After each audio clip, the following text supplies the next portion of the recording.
On this Giving Tuesday, we're featuring local philanthropist, advocate, and prominent attorney Steve Pajcic. He has humble roots planted in Jacksonville's Woodstock Park area. The former state representative helps to increase the state's homestead exemption.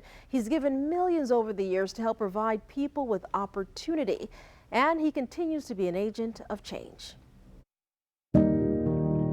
This is a baseball diamond that I played on when I was 8 years old. Steve Pajcic still seems right at home. The field itself is the same. 70 years later, the basketball court was just that far side. Touring Woodstock Park, We didn't have tennis courts. where he was a regular in the 1950s. I grew up in the days of segregation. They closed the pool over at Lackawanna, so I couldn't learn how to swim because they did, rather than integrate it, they closed it.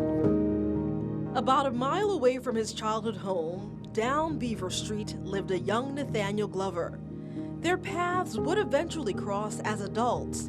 Pajcic chaired Glover's history-making campaign to become Jacksonville's first black sheriff in 1995. I think, Gary, I would say it's probably our biggest accomplishment in life, probably, helping that. About a decade prior, Pajcic won the Democratic nomination for Florida governor, but ultimately lost the seat to Republican Bob Martinez. When I was running for governor in '86, I said the one problem I really wanted to work on was do something for our young black men. We try to do a little bit with private contributions, but it's not nearly what can be done by governmental public support and by cultural attitude. In 1974, Pajcic and his brother Gary founded the Pajcic & Pajcic law firm. They soon began giving back through college scholarships and sponsoring basketball teams in the North Riverside area, providing opportunity. I was lucky to be American, I was lucky to be white, and I was lucky to be a man. And so I've had a very fortunate life, and I tried to do what I can to give other people the kind of opportunities that we had in life.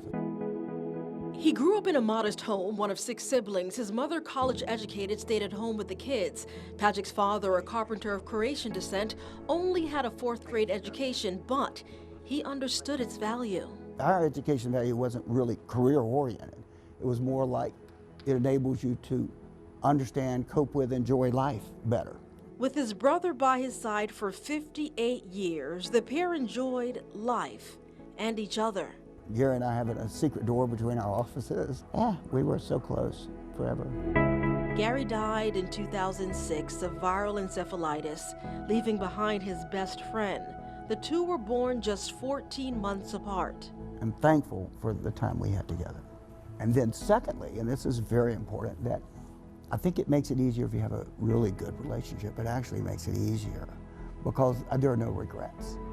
I have no regrets with either Gary or Ann. The only person Pajcic says he was ever in love with. He married Ann in 1968, had 2 children, and 53 years together. Ann died in 2021, and illness progressed to sepsis. Her kidneys failed. She still lives in us, and she lives in her children, and she lives in me. And that will bless me and a lot of people for a long time. This self-proclaimed park rat has come a long way. He's gained and lost and still chooses to give. You can't change the world. You can just do what you can do to help make things a little better and help us make some progress.